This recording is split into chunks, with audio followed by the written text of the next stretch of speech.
Smo proti koncu koledarskega leta, torej v času, ko bi morali biti natančno poznani parametri, poznani okvir poslovanja slovenskega gospodarstva v naslednjem letu, torej v letu 2023.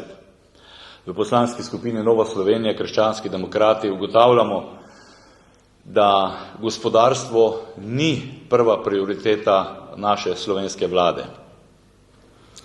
Naj samo spomnim na rebalans proračuna Republike Slovenije za leto 2022, ki smo ga pred kratkim sprejeli in mu Nova Slovenija ni nasprotovala. In naj spomnim, da je bilo proračunskih prihodkov za 1 milijardo in 70 milijonov več, kot smo mi načrtovali novembra lansko leto. 1 milijardo 70 milijonov. Ko se sprašujemo, kdo je zaslužen za te dodatne proračunske prihodke, je odgovor kristalno jasen.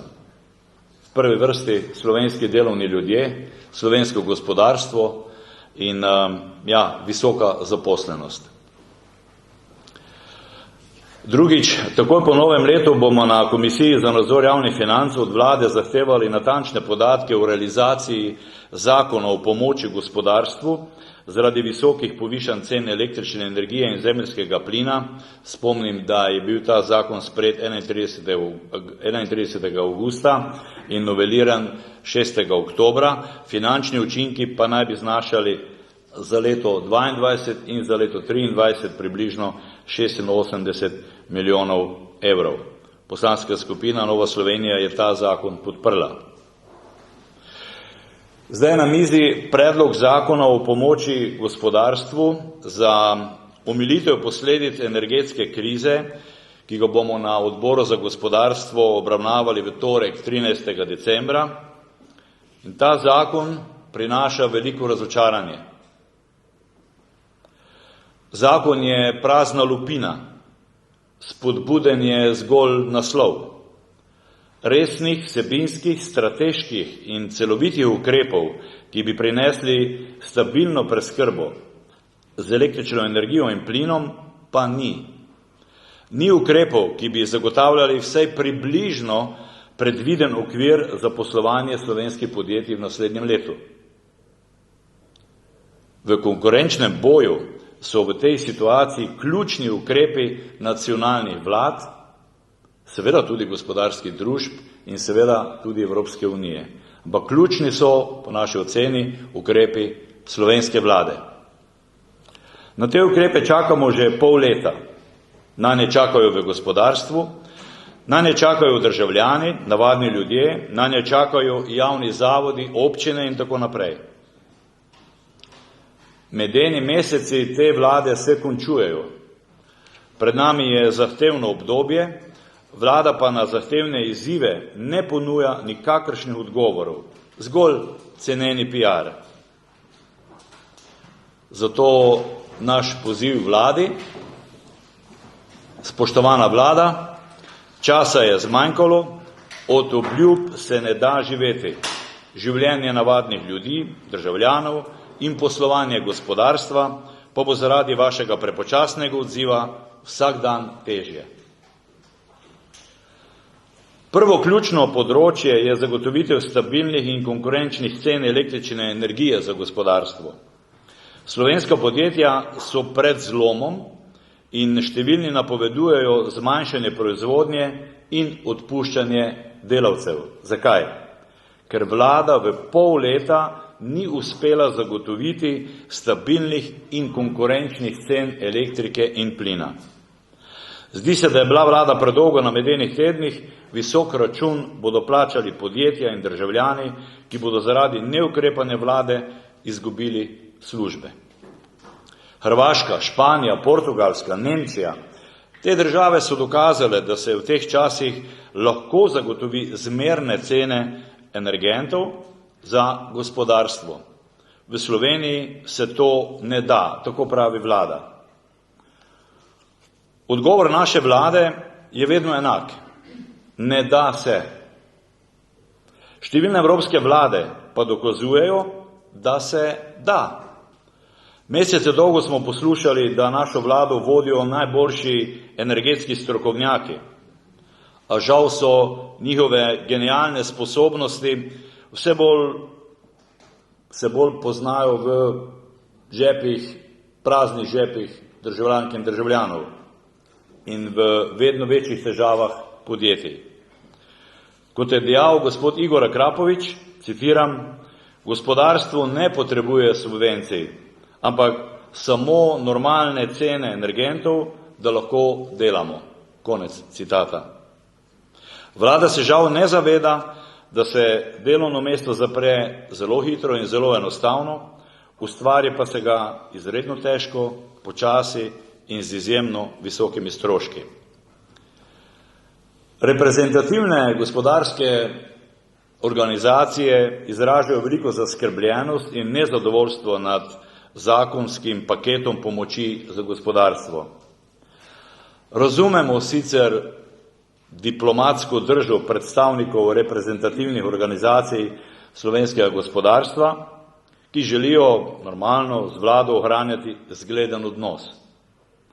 Kot poslanec in celotna naša poslanska skupina Nova Slovenija pa smo veliko na terenu in v konstantnem stiku z gospodarstvom. Ugotavljamo, da na terenu med podjetniki vre. Imel sem sestanek ta ponedeljek s predstavniki Pomurske gospodarske zbornice, lahko rečem z enim stavkom, nezadovoljstvo med podjetniki je izjemno veliko. Naša generalna kritika pristopa je, vlada uvaja subvencije za vsa podjetja, te subvencije so zaradi birokratskih in administrativnih zahtev izjemno težko dostopne. Vsi vemo, da se podjetnik v tem času mora ukvarjati prvenstveno s poslovanjem svojega podjetja, z iskanjem novih trgov, novih produktov, z iskanjem novih dobavnih verig in tako naprej, ne pa z neproduktivno birokracijo. Naj samo spomnim, prvi znesek povračil bodo podjetja dobila še na konec marca 2023. Bojimo se, da takrat nekaterih podjetij ne bo več. Če pogledamo področje elektrike, trenutne tržne cene za gospodarstvo so v povprečju med 470 in 500 evri za megavatno uro. Mnoga podjetja imajo ponudbe celo za 600 evrov za megavatno uro. Gospodarstvo lahko preživi cene maksimalno 200 do 250 evrov za megavatno uro. Dolgoletno povprečje je bilo 120 evrov za megavatno uro. Tudi s subvencijami bo cena nad 300 evri za megavatno uro, ne pa 200 evrov za megavatno uro.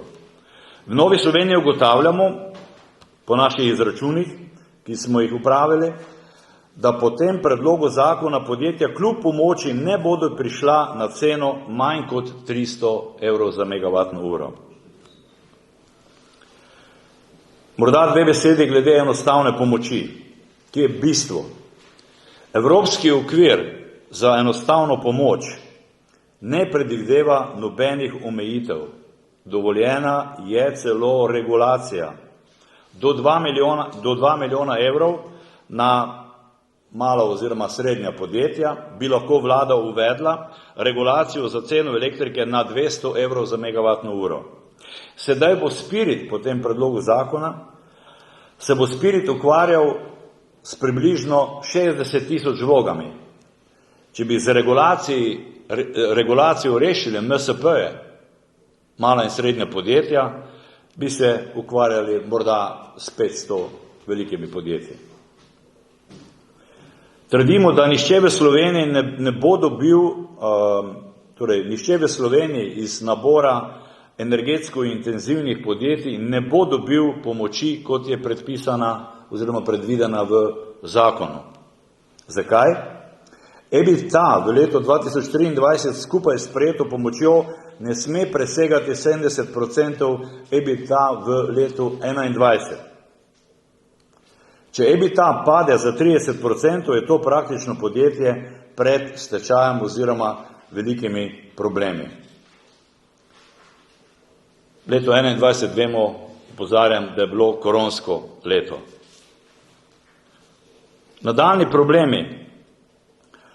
Nekatera podjetja so zakupovala električno energijo že predčasno, cene 600 ali celo 700 evrov za megavatno uro.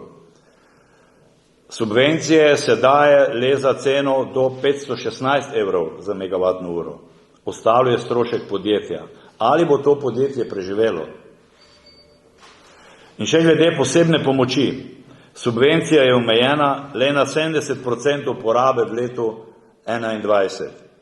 Torej, če podjetje obveljavlja subvencijo za januar 2023, lahko uveljavi le višini 70% glede na leto 2021. Še enkrat, leto 2021 je bilo koronsko leto, tukaj mi predlagamo, da bi bilo potrebno določiti daljše referenčno obdobje. Čakanje na delo.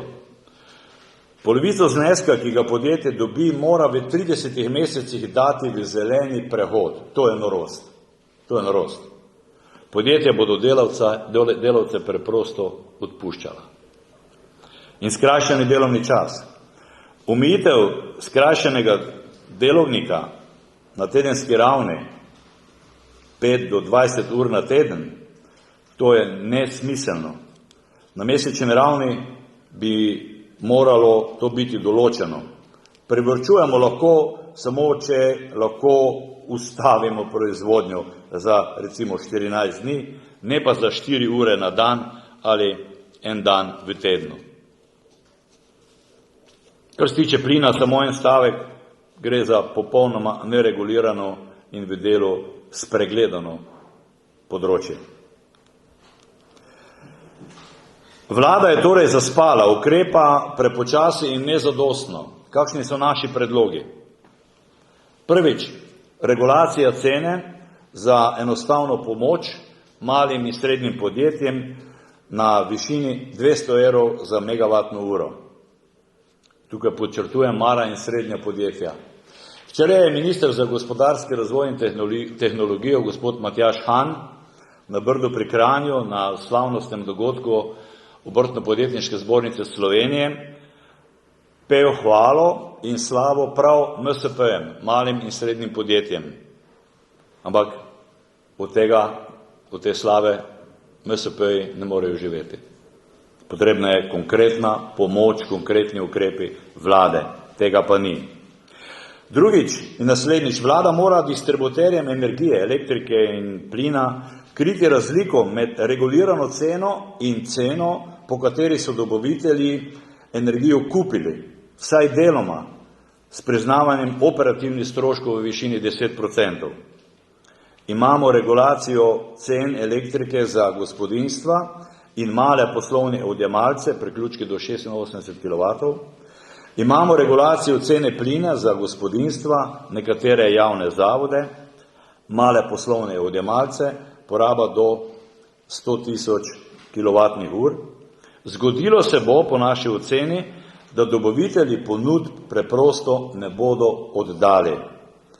To se sedaj dogaja na Madžarskem in pri nas na področju javnih zavodov, omenjam samo zdravstvo. Zdravstveni sistem, ali bolj konkretno približno 86 slovenskih bolnišnic, preprosto niti ne dobi ponudbe za električno energijo. In bojimo se, da energentov preprosto ne bo. Morda se ta naša drža zdi preveč kritična, ampak to je naša funkcija v opoziciji. Vse, kar govorimo, smo dejansko tudi proučili, izračunali in obžalujemo, da je vlada, kot rečeno, postavila neke druge prioritete, ne pa pomoč gospodarstvu, ki je ključnega pomena.